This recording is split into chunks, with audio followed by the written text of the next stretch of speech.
rapidinho, tira a Bíblia da sua mão aí, dê uma linda salva de palmas para Jesus nessa manhã.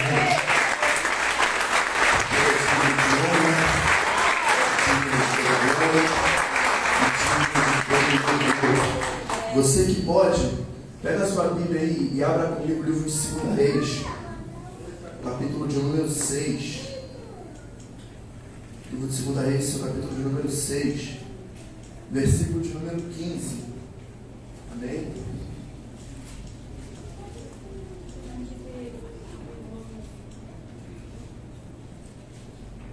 Glória a Deus. Quero já de antemão pedir perdão aos irmãos se houver alguma falha desde quarta-feira para cá, ou melhor dizendo, desde da noite de quinta-feira para cá, eu estive bastante congestionado com a minha garganta, estava inflamado, mas nos medicamos ao pouco e o Senhor tem nos ajudado, mas ainda não estou 100%. Então, se os irmãos viram alguma falha, me perdoe, amém, mas o importante é cumprir com a chamada, que o Senhor nos otorgou. E o principal deles é fazer a sua vontade. Amém? Então, livro de 2 Reis, capítulo de número 6, verso de número 15. Vamos contar, digo amém. Amém. Está escrito assim: e quando o servo do homem de Deus havia se levantado cedo e saído, eis que um exército cercava a cidade, tanto de cavalos quanto com carruagens. E o seu servo disse a ele: ai, meu senhor, como faremos? E ele lhe respondeu: não temas, porque aqueles que estão conosco são mais do que aqueles que estão com eles. E Eliseu orou e disse: Senhor, rogo-te que abra os seus olhos, para que ele possa enxergar. E o Senhor abriu os olhos do moço e ele viu. E eis que o monte estava cheio de cavalos e carruagens de fogo ao redor de Eliseu. Você que pode estar no seu assento, glorificando a Deus.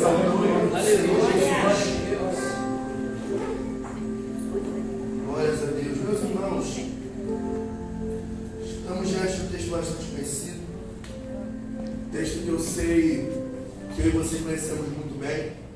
Esse texto ele fala profundamente ao meu coração, em algumas determinadas áreas da minha vida a qual eu tive que passar, a qual pela misericórdia do Senhor nós tivemos que enfrentar. O Senhor me palestrou essa mensagem no meu coração, e eu prometo que eu serei fiel ao Senhor daquilo que Ele me emprestou para passar para a minha igreja. Porque essa mensagem é bastante conhecida, só que para você entender um pouquinho do que se passa ou do que se origina dentro de um texto, você precisa primeiro entender o contexto, o do porquê que aquela história se inicia, o do porquê que aquele problema se instaura em determinada situação na Bíblia. E dentro desses 3 versículos a qual nós acompanhamos e nós tomamos por base, são versículos bastante conhecidos no nosso meio evangélico, porque vai diferir da visão de 2 homens, 2 pilares para o Evangelho de Deus, 2 pilares para as Sagradas Escrituras, que uma é a visão do moço do profeta Eliseu, e a outra é a visão do próprio profeta Eliseu. Só que antes de eu te explicar um pouco do que significa isso, ou do porquê que essas 2 visões estão expostas no capítulo de número 6 do livro de 2 Reis, eu preciso te explicar como que aconteceu isso. E se você parar para voltar alguns versículos anteriores, você vai ver como que se origina essa guerra, como que se dá início a esse conflito na cidade de Israel. Você percebe que do capítulo do versículo de número 8 até o versículo de número 25, ou melhor, até o versículo de número 23, se não me falha a memória, você vai entender todo esse contexto, todo esse caos que se instala dentro de Israel. Só que o mais interessante é o início do versículo de número 8. Você que pode acompanhar comigo. O versículo de número 8 está começando com a seguinte narrativa, que até porque é o início desse conflito. O versículo de número 8 está escrito assim, exatamente: então, o rei da Síria guerreou contra o rei de Israel. Daqui já começa a ter uma percepção do porquê que essa guerra se origina, do porquê que esse conflito se inicia. E aqui eu aprendo algumas lições para a minha vida e eu compartilho com a igreja nessa manhã. É simples. Você percebe que dentro da temática do texto, o texto ele se origina dizendo: e o rei da Síria fazia guerra contra o rei de Israel. Meu amigo pastor Jonei, isso aqui é claro para algumas pessoas. Como assim, Eliseu? A guerra se origina simplesmente com o rei da Síria, ou melhor dizendo, com o rei inimigo se levantando contra a cidade de Israel. A guerra se origina quando uma cidade inimiga ela começa a se levantar contra a cidade de Israel. A gente acompanhamos no versículo número 8, o rei da Síria fazia guerra contra Israel. Eles não que lição é essa que a gente aprende dentro desse texto, é simples. E eu também já tive a oportunidade de ministrar essa mensagem aqui, nessa casa. Irmãos, tem guerra que eu e você não procuramos. Tem guerra que eu e você não escolhemos enfrentar. Isso aqui é simples para alguém. Para alguém pegar isso aqui. Tem guerra que eu e você não escolhemos enfrentar. Mas o nosso próprio inimigo, ele sempre se levanta contra a gente. Isso aqui é simples. Pensa comigo, conjecturação minha. Você está passando um dia maravilhoso, tanto na presença de Deus, quanto com as suas atividades seculares do dia a dia. Pensa comigo isso aqui. Você está tendo um dia maravilhoso acompanhado da sua família. Você está tendo um dia maravilhoso, tanto no seu trabalho, que para você até mesmo parece difícil, mas seu dia é um bom trabalho. Você está tendo um dia maravilhoso até mesmo na sua casa, que originalmente possa ser que tenha uns conflitos diários, mas você está percebendo que o dia está tranquilo, que o dia está calmo. Só que quando você coloca a cabeça no travesseiro, você começa a meditar tudo aquilo que o Senhor falou com você outrora, tudo aquilo que o Senhor um dia apareceu no seu coração. E aí você começa a entrar no particular com Deus. O seu dia está maravilhoso. Mas quando você amanhece, você percebe que a paz que estava no dia anterior não é a mesma. Você percebe que a paz que você tinha no dia anterior não é mais a mesma. Que se origina um caos dentro da sua casa. Ou melhor dizendo também, você passa dificuldade até mesmo no seu trabalho. Você percebe uma ligação que até mesmo uma pessoa que nem te ligar para falar: olha, teu parente está passando isso, isso, isso. Porque, gente, isso aqui é simples. Tem guerra que a gente não escolhe enfrentar. Tem guerra que a gente não escolhe passar. Mas eu ouvi uma frase e eu gravei ela na tábua do meu coração, até hoje, quando o Espírito Santo palestou essa mensagem comigo, quando eu ouvi, é que é simples. O inimigo ele pode até se levantar contra a gente. O inimigo ele pode até tentar, de todas as formas, se levantar contra mim e contra você. Mas já é essa frase que eu ouvi bater na tábua do meu coração. É que todo crente posicionado, o inimigo na veia ele pode até querer se levantar. O inimigo pode até querer tentar fazer uma investida contra mim e contra você. Mas todo crente posicionado, ele sempre se antecipa ao ataque do inimigo.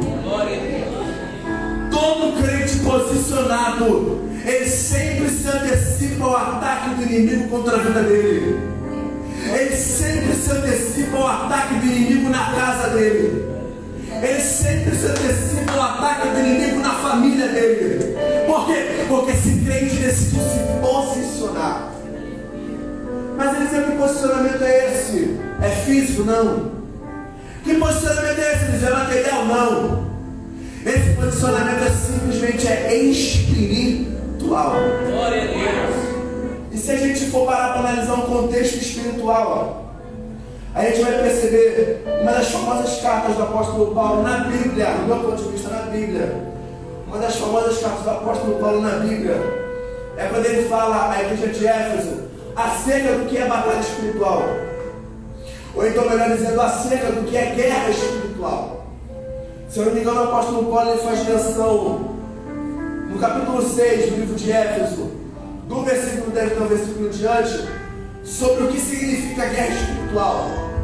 Mas ele começa com a seguinte narrativa: olha, se revestir na força do Senhor, se revestir no poder do Senhor, aleluia, para que vocês possam estar firmes contra as astutas ciladas do diabo, contra as astutas ciladas do inimigo. E aí ele vem complementando: porque a nossa luta, ela não é contra a carne, porque a nossa luta não é contra o sangue, mas simplesmente contra os principados e contra as potestades. É isso que o apóstolo Paulo ele deixa claro. É isso que o apóstolo Paulo ele sempre me deixou claro pra gente. Por que, Eliseu? Porque a nossa luta nunca vai ser contra a carne. A nossa luta é diária. Por mais que você ache que a sua luta é uma falta de emprego, por mais que você ache que a sua luta é uma crise existencial dentro do seu relacionamento, por mais que você ache que uma luta diária que você enfrente é até mesmo uma falta de algum alimento que você até mesmo não conseguiu ter para a sua família, a sua luta diária sempre vai ser espiritual. Isso é que eu aprendo, gente, dentro dessa temática do capítulo 6. Que todas as vezes que o inimigo tenta se levantar contra a gente, que se a gente decidir se posicionar, o inimigo nunca vai ter vez na nossa vida. Aleluia. Porque a gente sempre vai se antecipar ao ataque. Glória a Deus. Glória a Deus. Mas como assim se antecipar? Eles é simples. Dando início a essa temática do capítulo 6, você vai perceber que o povo de Israel, ele tem o livramento da parte do Senhor através do posicionamento de uma única pessoa. Você percebe dentro do texto que através do posicionamento de uma única pessoa, através do posicionamento de um servo de Deus, toda uma cidade tem livramento. Eu não estou falando um bairro, eu não estou falando um município, eu estou falando toda uma cidade tem livramento através do posicionamento de um profeta. E é esse posicionamento que me chama a atenção, porque você acompanhando o texto, você percebe que o profeta Eliseu, dentro da sua casa, não é perante ao rei, é dentro da sua casa, porque ele decidiu se posicionar. Dentro da sua casa, o Senhor palestrou com eles e disse: olha, manda avisar o rei, que o rei tenha cuidado ao passar por tal lugar, porque ali os sírios vão descer. Conjecturação minha, uma coisa melhor para me explicar para você nessa manhã: os sírios desceram ali, é como se fosse um filme. Pensa comigo, quando algum inimigo vai querer armar uma emboscada contra um reino ou contra um povo, ele, no trajeto que esse povo vai fazer até o caminho da guerra, ele prepara uma emboscada, ele prepara certamente uma cilada para esse povo, assim que passar por esse lugar, assim que passar por esse trajeto, eles caírem nessa emboscada, eles caírem nessa cilada, e assim esse povo que passasse, esse povo que transitasse por esse local, serem derrotados. Só que eu gosto disso aqui, que o posicionamento de uma única pessoa, dentro até mesmo de sua casa, está trazendo livramento para uma cidade. Glória a Deus.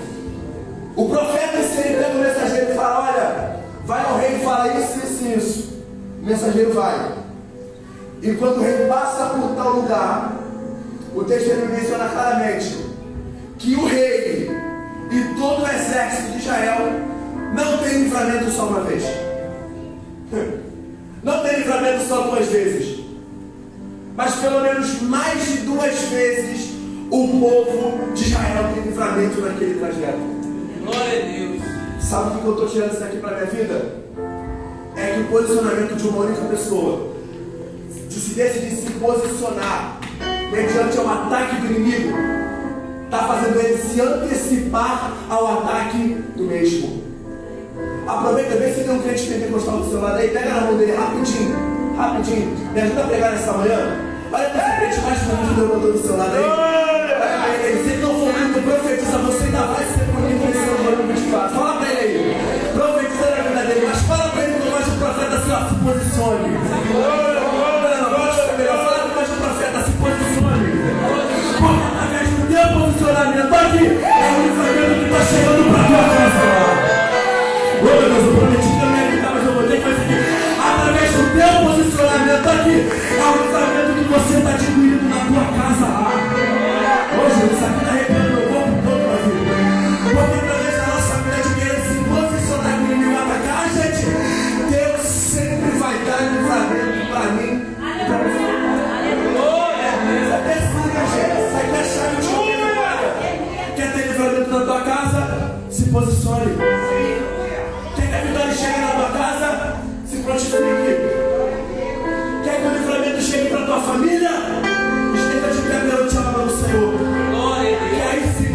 mão de Deus na tua casa.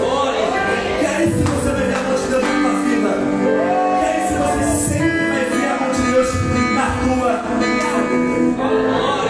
Só que a temática do texto não é essa. Isso é que nós estamos explicando do porquê que essa guerra se origina.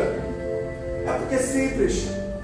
Sempre que o inimigo se levanta contra alguém, ou sempre que o inimigo decide atacar alguém, o inimigo perde.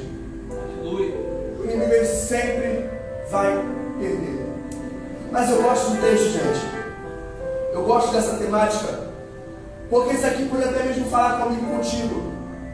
Mas isso é só o início do porquê essa guerra se origina. Porque a vertente do texto é a visão de duas pessoas. Repita comigo, a visão de duas pessoas. Pode ficar melhor, gente. A visão de duas pessoas. A visão de duas pessoas. Isso aqui é claro. Isso aqui é claro. Isso aqui é simples. Pastor Cid Creio.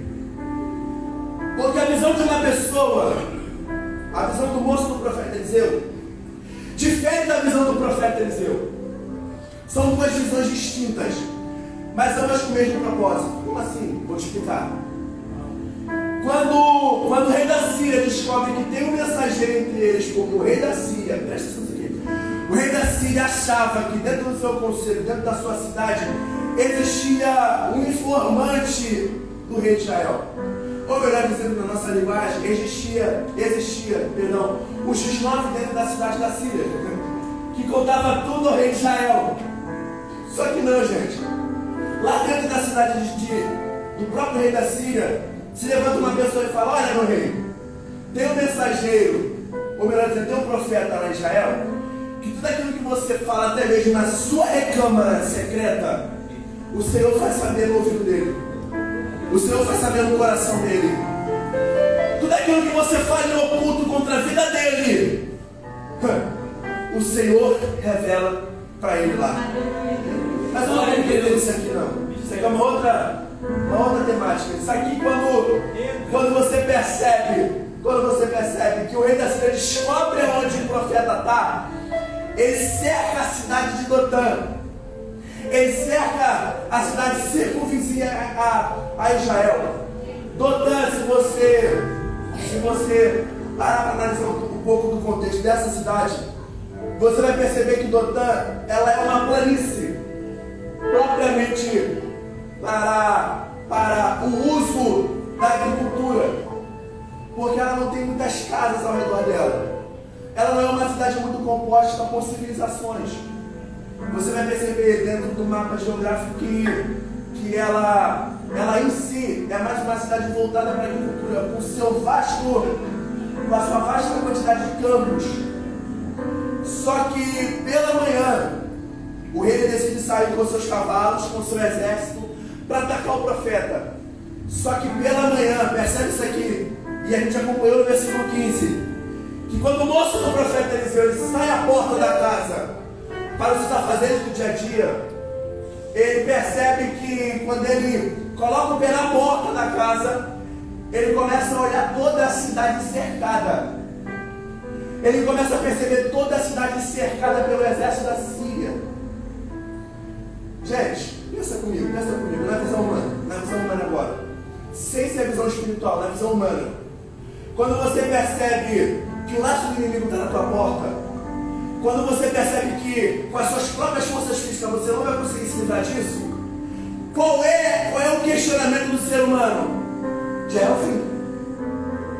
O meu fim é aqui.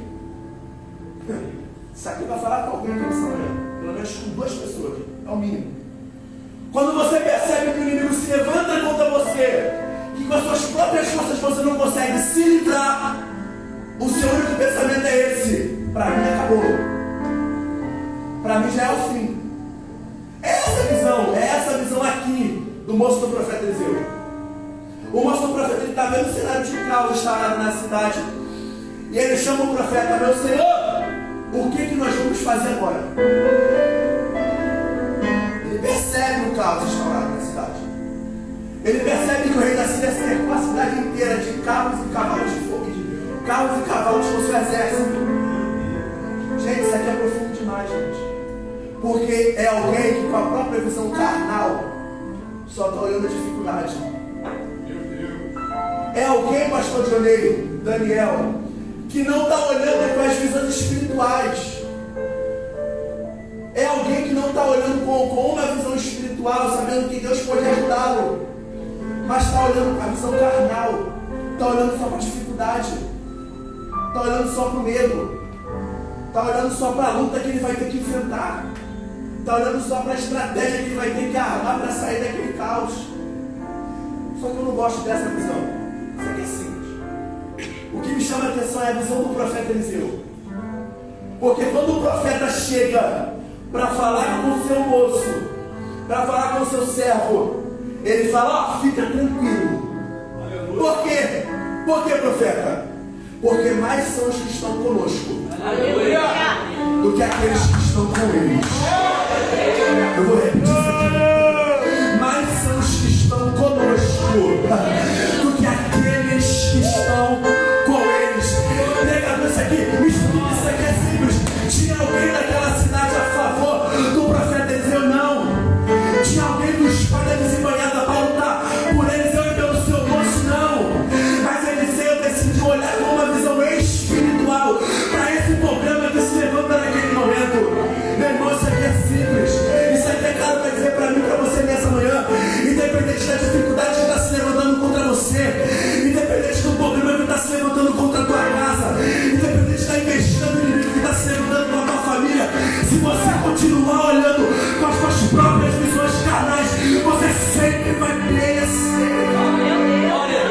Você sempre vai olhar para a dificuldade. Gente, isso aqui é simples. Você sempre vai olhar para o medo. Por mais que você crê no Deus que você serve, por mais que você crê que o teu Deus pode te tirar disso, se você não abrir as suas visões espirituais para esse caos que se inicia na tua vida, você sempre vai perecer mediante a ela. Você sempre vai se demonstrar fraco perante a ela. Por isso que nessa manhã, eu fecho aqui, nessa manhã isso aqui é simples. Começa a se revestir com as visões espirituais. Começa a se revestir com as visões do céu. Porque por mais que você está olhando uma cidade cercada, por mais que você está olhando o inimigo ao teu redor, por mais que você está olhando a tua solução e não está vendo mais jeito, a partir do momento que você começa a abrir a visão espiritual, o Senhor vai te mostrar que você ainda tem um exército guerreiro na tua vida.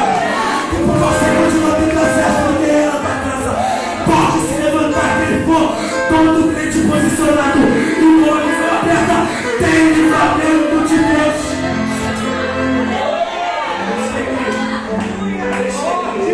Fechei.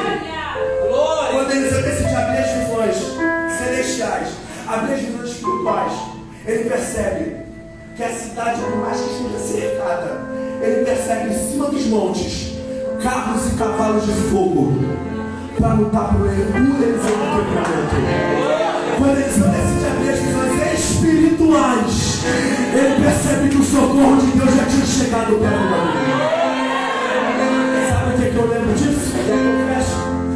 Salmo de número 121, Davi. Salmo de número 121. Davi, uma vez brigou comigo que eu gosto desse salmo e eu só falo dele. Simples. Salmo de número 121. Quando Davi se dá com Mônica, perguntou: olha, eu estou passando por um momento difícil, eu estou passando por uma dificuldade, mas como é que eu vou me livrar dessa dificuldade? Ele eleva os outros para o monte. Como é que eu vou passar por essa luta?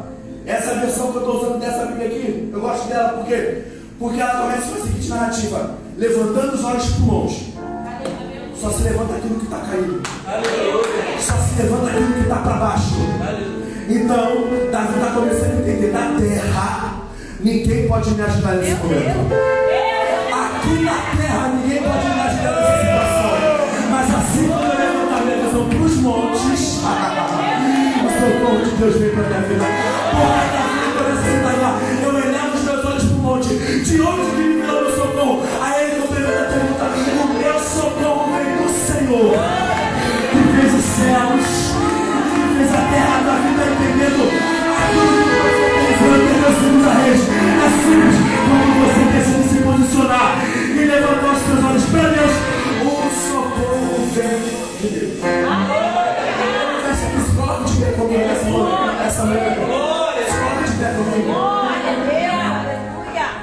Eu só quero fazer uma breve oração para a tua vida. Aleluia, Deus. Só quero fazer uma breve oração para a tua vida nessa manhã. E a minha oração é simples. Para que o Senhor continue te revestindo do poder e da força dEle. Para que o Senhor continue te posicionando mediante a obra dEle. Para que o Senhor continue abrindo as tuas visões espirituais. Para você lidar com toda essa dificuldade que o inimigo se levanta contra você no dia de Deus. E a oração que eu faço é essa simples. Senhor, meu Deus. Ó Pai, graças te damos por tudo que o Senhor tem feito aqui nessa manhã. Graças te damos por todos os livramentos a qual o Senhor tem nos dado.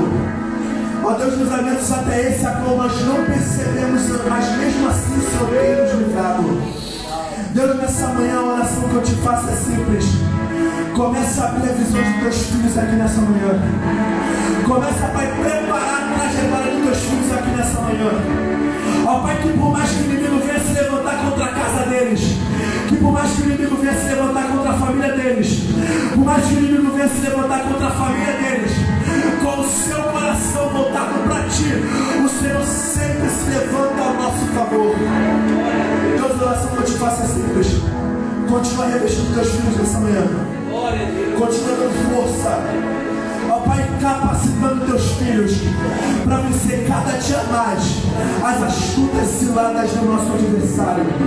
Deus, essa oração que eu te faço, essa oração que eu te agradeço, certo da vitória, no nome santo de Jesus. Você que pode aplaudir o nome santo do Senhor.